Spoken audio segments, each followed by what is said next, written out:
Good evening, Luzon, Visayas, and Mindanao. Together with the Presidential Communications Office, we bring you the latest, widest, and most comprehensive news coverage from the People's Television, IBC, Philippine News Agency, Philippine Information Agency, and the Presidential Broadcast Service. I'm Joe Fernandez from Radyo Pilipinas. Welcome to Balitang Pambansa.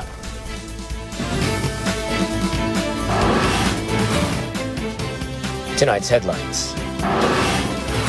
The National Economic and Development Authority assures the country's positive economic outlook will not be affected by political tensions, adding that economic policies are sound and sustained. The House panel postpones its November 29 hearing on the alleged OVP and DepEd fund misuse in order for Vice President Sara Duterte to face and answer the subpoena issued by the National Bureau of Investigation. Mary Jane Veloso's sister, who was allegedly abused by her employer in Saudi Arabia, is set to return home. The country's economy is projected to climb from 6 to 6.25% in 2025, driven by better interest rates and expected inflation downtrend. The Kadiwa Rice for All program will roll out in major public markets to provide more affordable or lower prices of the staple grain. Despite the political noise of late, the National Economic Development Authority, or NEDA, believes the economy will remain unaffected. That is because of the steps being taken by government that maintain the ideal conditions and the policies that help create a more vibrant investment climate. PTV's Clazer Padilla has more. Renalyn plans to expand her menu this coming December. She will add spaghetti and traditional Filipino delicacies to her offerings. Renalyn explains, aside from the climbing number of customers during the holiday season, she also noticed how diners enjoy their meals more while glued to the television. Tulad po ng sa mga news po, mga about sa mga presidente, mga ganon. Gaganahan po sila, so mapaparami, mapa-extra po sila. Despite the intensity of political issues, the National Economic and Development Authority remains confident this will not adversely affect the economy. Now, released yesterday, it's a business as usual for us, and I don't think that these political noises would have any impact on the economy. What is important is that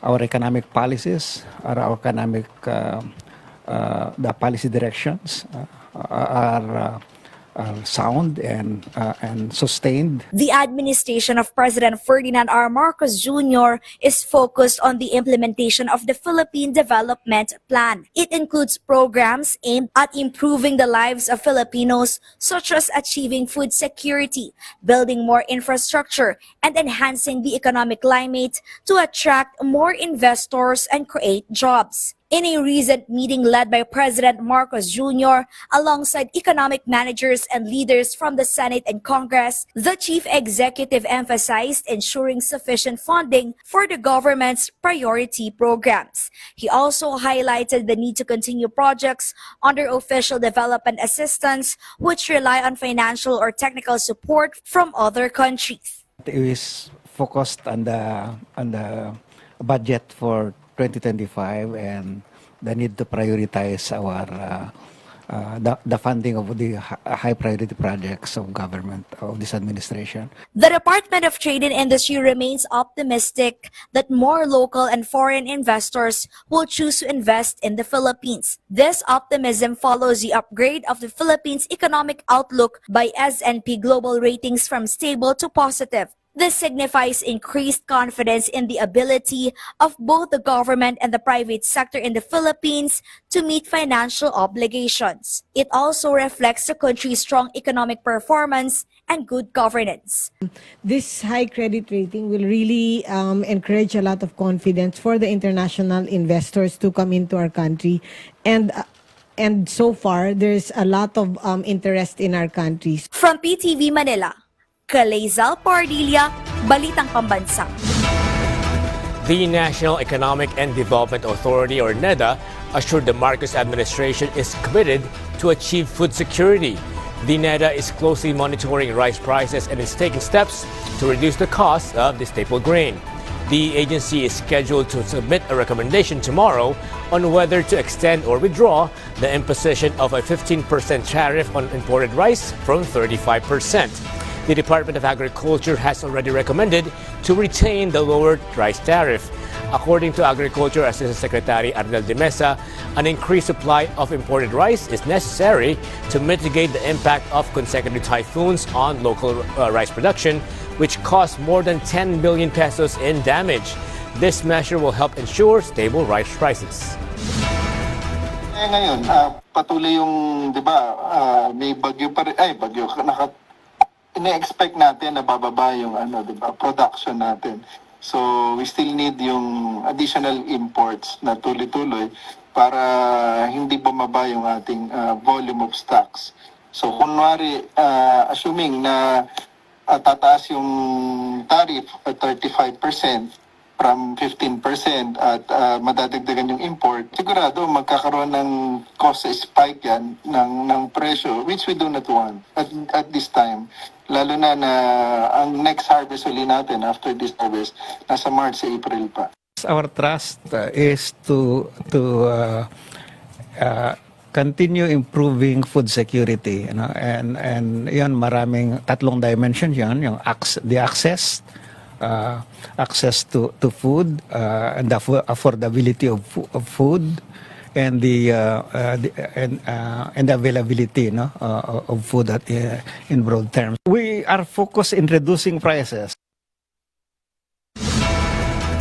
The threatening remarks the Vice President spewed against the President, First Lady, and the House Speaker falls within the purview of the Anti-Terror Act her father signed into law before his term ended in mid-2022.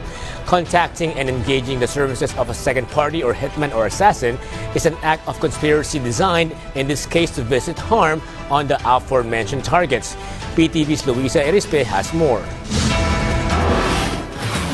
The Department of Justice has dismissed the statement of Vice President Sara Duterte, saying she will be charged for violation of the anti-terror law so the government can freeze her assets and properties. According to USEC Jessie Andres, it is clear that DOJ is looking to file such a case because her words threatening President Ferdinand R. Marcos Jr. violates the Republic Act of 11479. Hindi po natin ginagawa yan na kaso laban sa Vice Presidente, hindi po. Ngunit, yung batas din po na anti-terror law na yan, pinarurusahan ang proposal to commit terrorism, a conspiracy to commit terrorism. At yun mismong pag-udyok lamang to commit terrorism is already a criminal act.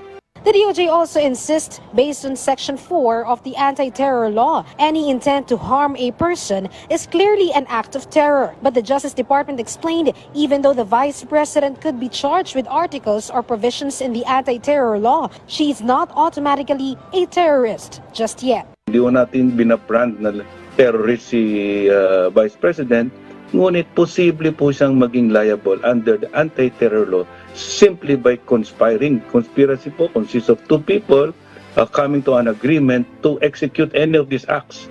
Kasama po yan yung causing death and bodily harm to another person.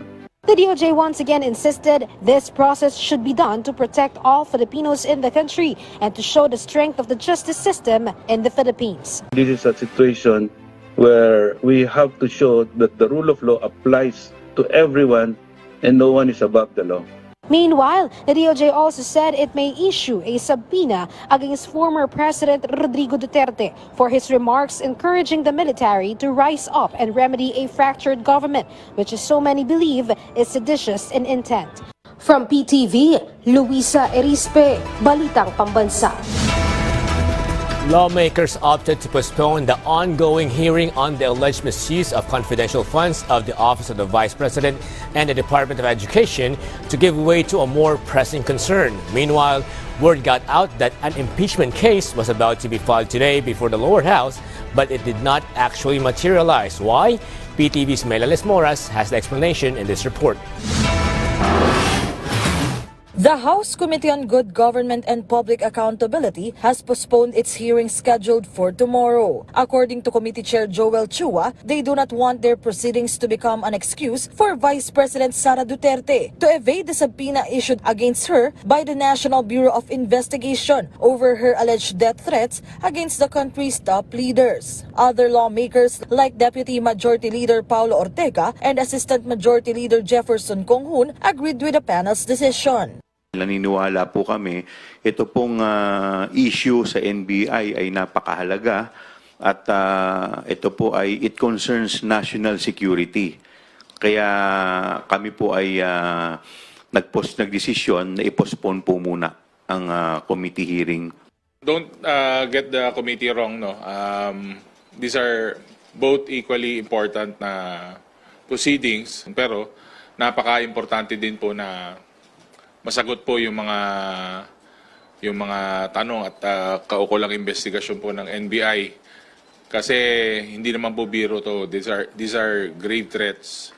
For now, the committee still has to decide when to hold their next hearing and what happens to the contempt and arrest order issued against OVP Chief of Staff Zulaika Lopez, which is set to expire on Saturday. Meanwhile, there are strong rumors that an impeachment complaint against the Vice President will supposedly be filed in the House of Representatives. There was even a text message that circulated that it was allegedly stopped by the President. But the lawmakers emphasized having no such information and reiterated their focus on their work, not impeachment. Hindi ko pa po alam yan. Wala naman po akong nare-receive na communication from the House leadership. Kung ang pinag-uusapan impeachment, lahat naman ng tao may karapatan na mag-file ng impeachment. Pero kami kasi sa administrasyon, hindi pa nga namin pinag-uusapan patungkol sa impeachment dahil abalang-abala nga kami lalong-lalo na dito sa aming mga gawain sa Kongreso. From PTV Manila, Melalas Moras, Balitang Pambansa. The Philippine National Police or PNP clarified the reassignment of 65 cops of the Davao City Police Station has nothing to do with the current political situation in the country. According to Philippine News Agency's report, PNP spokesperson Brigadier General Jean Fajardo said the officers who were relieved of allegedly tampering crime statistics have been reassigned to at least 4 regions. The reassigned officers include 32 police commissioned officers and 33 police non-commissioned officers, some of whom had served as station commanders at police stations in Davao City. Baguio City Mayor Benjamin Magalong commented on the recent remarks made by the Vice President. The local chief executive said the second highest government official might have uttered such comments after getting emotional. However, he said although the Vice President might have only been overwhelmed by her emotions, it is still not right to threaten the President. Yung mga uncalled for remarks, uncalled for yung mga ganong remarks. Siguro dahil nagiging emotional siya, siguro intindi na lang natin na nagiging may sama siya ng loob. Pero yung mga ganong threatening remarks. Mary Jane Veloso's sibling, who tried her luck in the Desert Kingdom to eke out a decent livelihood, has given up on her dreams due to employer abuse. Still, she is headed home and will receive a second chance at life and making a living with help from the DMW, as PTV's Bien Manalo narrates in this report. Department of Migrant Workers Secretary Hans Leo Kakdaka confirmed that the sibling of Mary Jane Veloso is expected to return to the Philippines this week. She was allegedly abused by her employer in Saudi Arabia. According to Secretary Kakdaka, the agency is dealing with the complaint filed by Veloso's sibling against the employer. And she will be home soon. Sabi namin before Christmas, pero sooner than we expected. Within this week, makakauwi na yung kapatid ni Mary Jane. Recently, the Secretary personally visited Mary Jane's family in Nueva Ecija to deliver assistance, including financial help and grocery packs. The Secretary also promised to provide psychosocial counseling to Mary Jane's eldest child. He will also be given skills training through the Technical Education and Skills Development Authority or TESDA. Meanwhile, the Veloso family thank the President for government's tireless efforts that led to the positive developments in the case. We provided assurances of government support and assistance. We were directed by the President to continually support the family. We will definitely find ways to improve their standard of living doon sa bahay. And on the expected return of Mary Jane Veloso to the country, government assistance has been assured for her and her family. So we will work along the lines of kung paano pa kami makakatulong doon sa aspeto ng well-being and perhaps security. As per records of the DMW, 60 Filipinos are on the death row in other countries, most of them in Malaysia and involving in illegal drugs.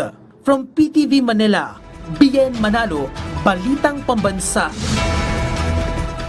The country's economy is projected to accelerate to up to 6.25% next year.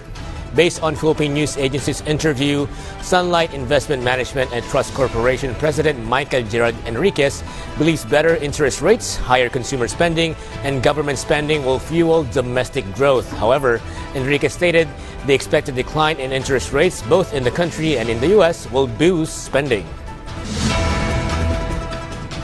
Coming right up, the government's initiative to drive digital transformation in the country. The Kadiwa Rice for All program is set to kick off in major public markets. The details and more when Balitang Pambansa returns. Tunay nga na ang lupa ay isang kayamanan. Sa lupang sakahan na minanapa mula sa kanyang ina na siyang naging daan upang makapagtapos siya ng pag-aaral at ngayon nakatulong na rin ito upang mapag-aral niya sa kolehiyo ang kanyang anak. Ito ay isa sa mga testamento na ang lupang sakahan na bigay ng Department of Agrarian Reform sa kanila ay isang biyaya. Ako Clarinda Combras Bunyi, 50 years old, taga Barangay Magkasuwang, Babatnon Leyte. May dako sa nga anak, 22 years old. Nurse ako ha EVMC.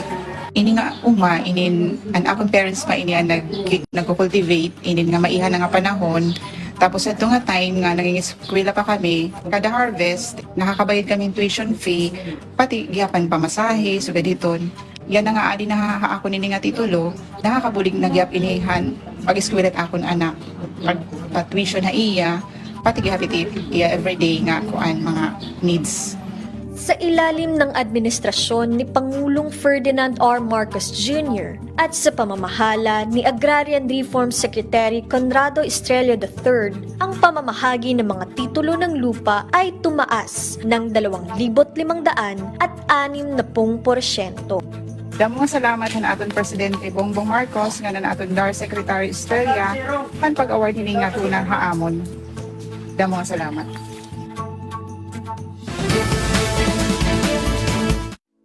Pagkakataon nyo ng maglingkod para sa bayan.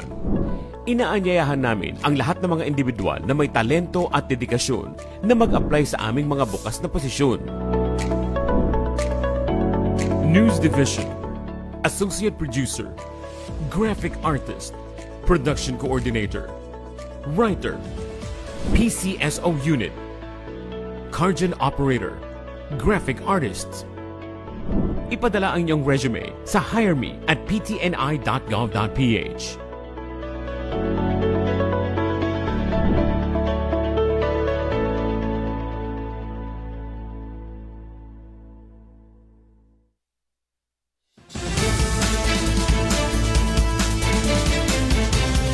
Department of Information and Communications Technology highlighted the works of Marcos administration in the country's digital transformation.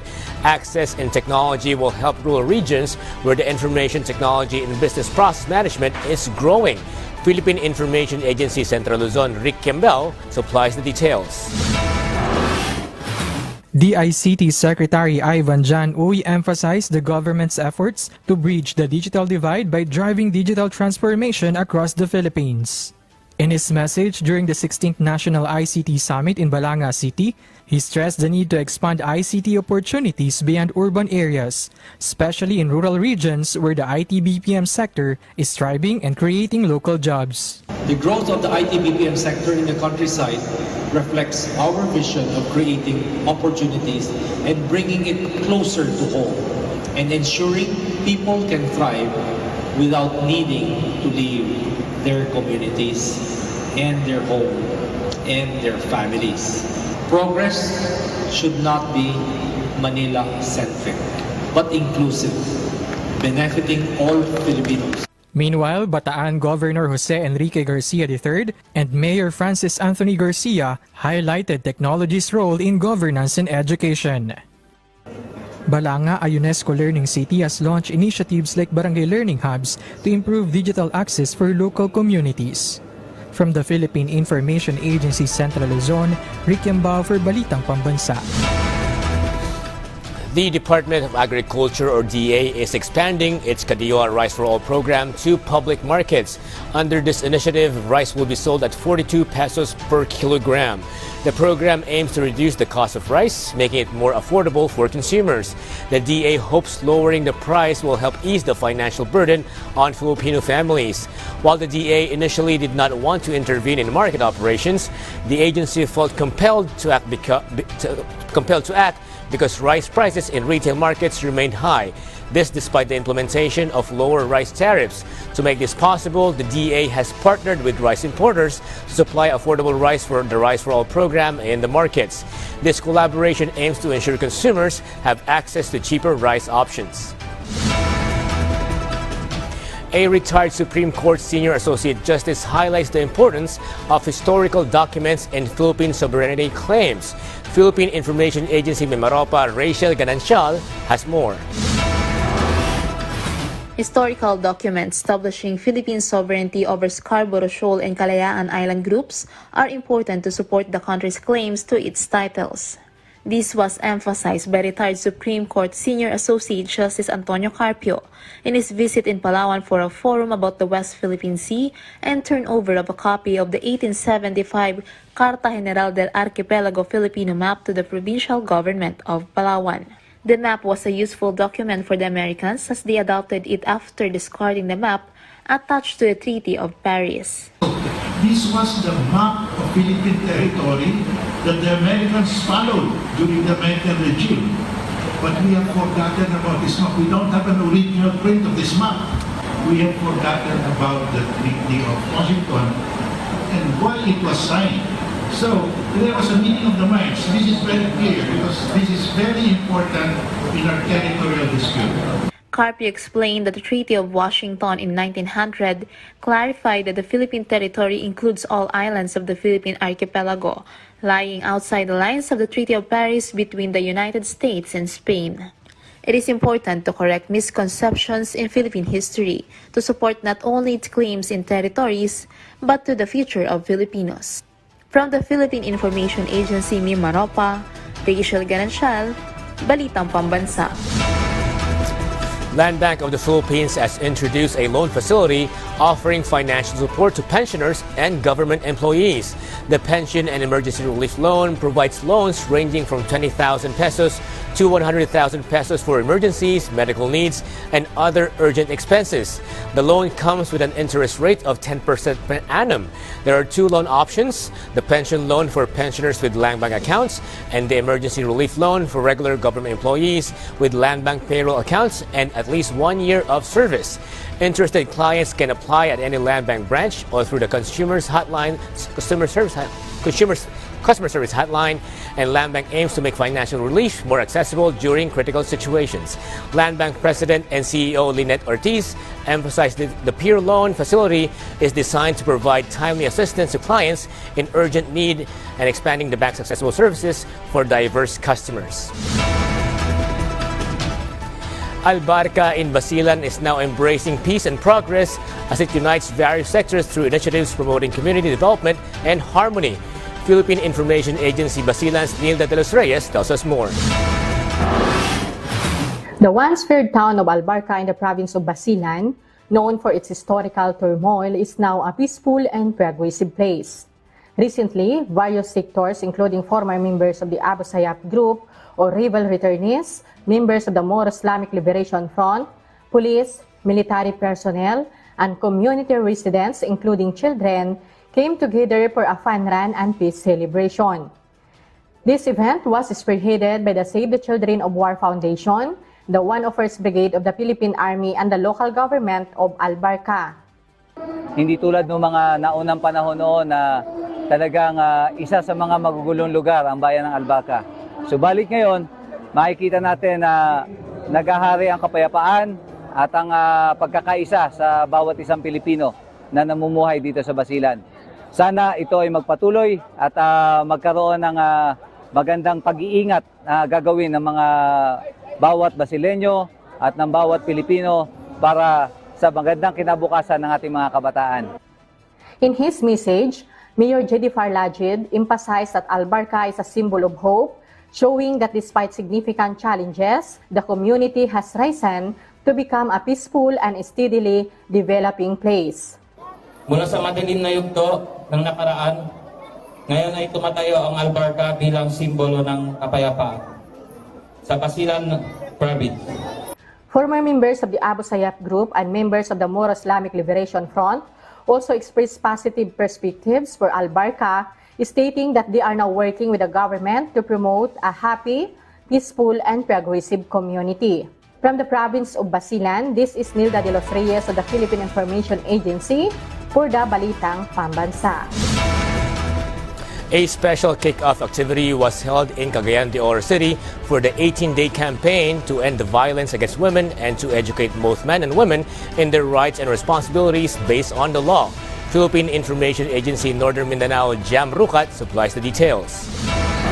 The Regional Interagency Committee Against Trafficking and Violence Against Women and Their Children, or RIACAT-VAUSI, and Gender Advocates Normin Incorporated hold a special kickoff activity for the 18-day campaign to end violence against women in Cagayan de Oro City, November 25.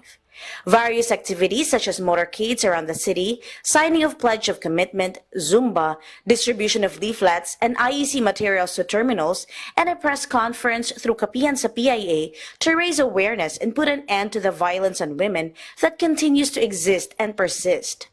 Meanwhile, the DSWD assured to provide intervention and programs like temporary shelter and psychosocial counseling for abused women in their Regional Haven for Women Center. This campaign isn't just about raising awareness. It's about sparking change. It's about fostering a community where everyone, woman, feels safe, respected, and valued. RIACAT-VAUSI explains in Kapihan sa PIA that government agencies are one in addressing to end violence against women and to continue to educate both men and women in their rights and responsibilities based on the law. From the Philippine Information Agency, Jam Rukat for Balitang Pambansa. And that concludes a rundown of the latest, widest, and most comprehensive news and information from all across the nation. This is your trusted news source, always ready to inform and serve the Filipino people. Catch Balitang Pambansa again tomorrow at 7 a.m., 12 noon, 6 p.m., and 9:30 p.m. for more updates and developments. From Radyo Pilipinas, I'm Joe Fernandez. This is Balitang Pambansa.